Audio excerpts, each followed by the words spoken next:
नमस्कार friend, SSC JST की holistic तैयारी करवाने वाली आनंदम ट्यूटोरियल्स के इस एकलौते मंच पर मैं आनंदम आपका स्वागत करता हूं। Hope you are preparing for your exam on a war footing as your exam is drawing near. आशा करते हैं कि आप अपनी परीक्षा की तैयारी युद्ध स्तर पर कर रहे हैं, क्योंकि आपकी परीक्षा नज़दीक आ रही है।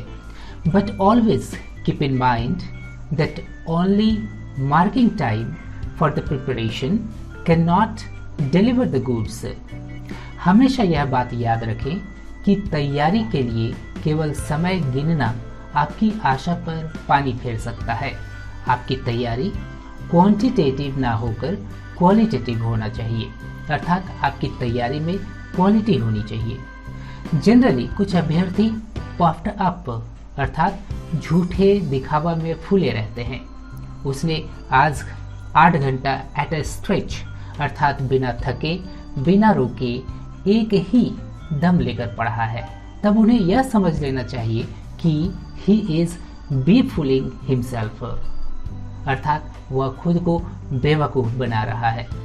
पढ़ाई के दरमियान उसे एज कूल एज कुकम्बर होना चाहिए, अर्थात उसे काफ़ी शांत रहना चाहिए। आज मैं इतना समय तक पढ़ लिया, कल और समय तक पढ़ लूँगा कहकर खुद को संतुष्ट रखने की कोशिश ना करें। All your efforts in this way may fall flat in the examination hall. इस तरह से आपकी सारी कोशिशें परीक्षा भवन में प्रभावहीन साबित हो सकती है।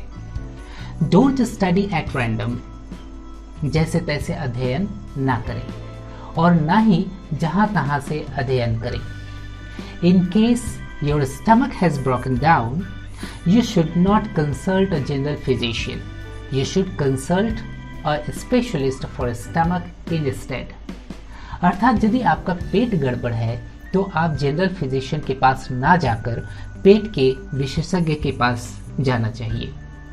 The specialist for stomach will cure the disease by hitting to the bullseye and you will become as fit as a fiddle। अर्थात विशेषज्ञ सही बीमारी पकड़कर उसे ठीक कर देगा और आप तंदुरुस्त हो जाएंगे। जो अभ्यर्थी एट रैंडम पढ़ाई करते हैं वे दरअसल बेकार की कोशिश करते हैं और खाली हाथ रह जाते हैं। In fact, they beat the air and remain empty-handed। अब आपको परीक्षा के अंतिम घड़ी में चुने हुए चीजों पर ज्यादा ध्यान केंद्रित करना होगा। Please don't beat about the bush, अर्थात इधर उधर की चीजें ना पढ़ें। आपकी पढ़ाई के मेनू में वैसे चैप्टर्स का समावेश करना होगा जिससे ज्यादा प्रश्न आते हैं, किंतु वे खास चैप्टर्स का पता आप कैसे लगा सकते हैं? You need to have a good mentor who can usher you into the path of success। अर्थात आपको एक अच्छे गुरु की आवश्यकता होगी जो आपको सफलता का पथ प्रशस्त कर सकते हैं। तो दोस्तों, पता चला कि आप इस तरह से 20 idioms पढ़ लिए हैं। You have killed 2 birds with 1 stone।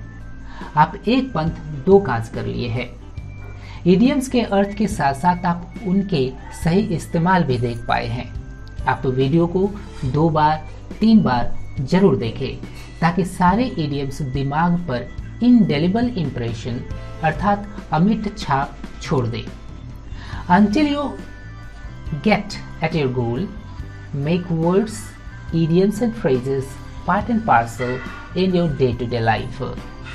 अर्थात जब तक आपको अपनी मंजिल ना मिल जाए तब तक आप इसी तरह से वर्ड्स और इडियम्स एंड फ्रेजेस को अपने डे टू डे लाइफ का अभिन्न अंग बना ले।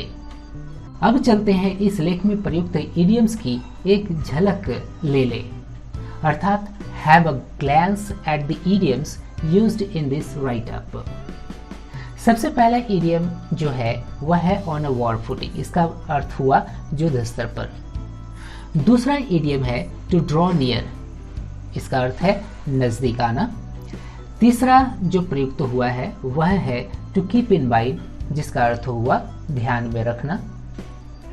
चौथा इडियम है टू मार्क टाइम, जिसका अर्थ हुआ समय काटना या गिनना।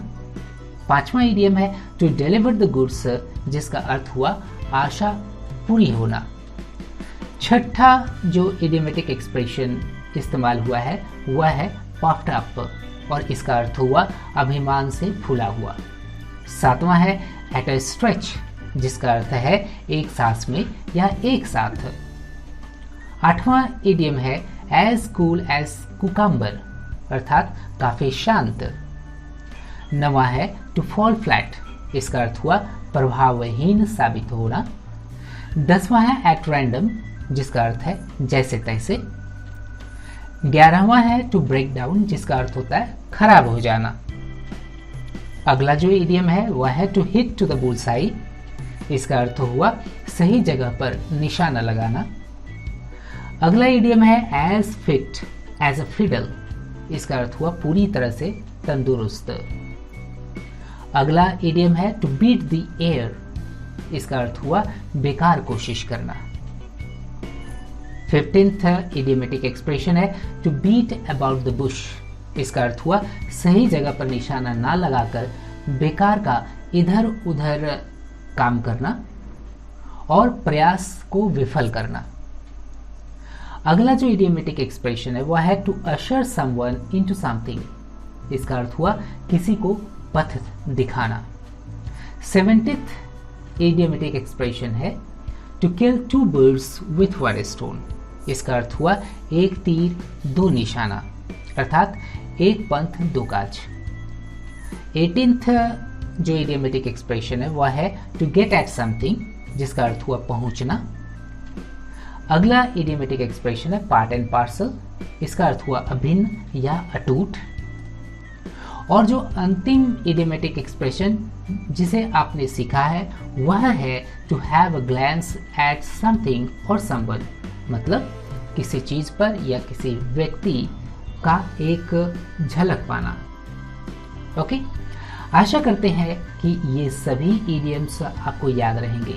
यदि आप यह जानना चाहते हैं कि इडियम्स और फ्रेजेस में क्या अंतर है तो मैं इस पर वीडियो ऑलरेडी बना दिया हूँ, उसे अवश्य देख लें। मित्रों, आनंदम ट्यूटोरियल्स एसएससी जीएसटी पेपर 1 और पेपर 2 के लिए ऑनलाइन कोर्स लॉन्च किया है, जहां आप to the point study materials पाते हैं। इनमें आप हिंदी और अंग्रेजी से संबंधित SSC GST oriented lesson plan देख पाएंगे और उसका ऑर्गेनाइज्ड वे में पाठ के अलावा अनगिनत Hindi Angrezi quizzes, mock test, Hindi English translation और हिंदी इंग्लिश निबंध पढ़ पाएंगे। लिंक डिस्क्रिप्शन बॉक्स में ऑलरेडी दे दिया गया है।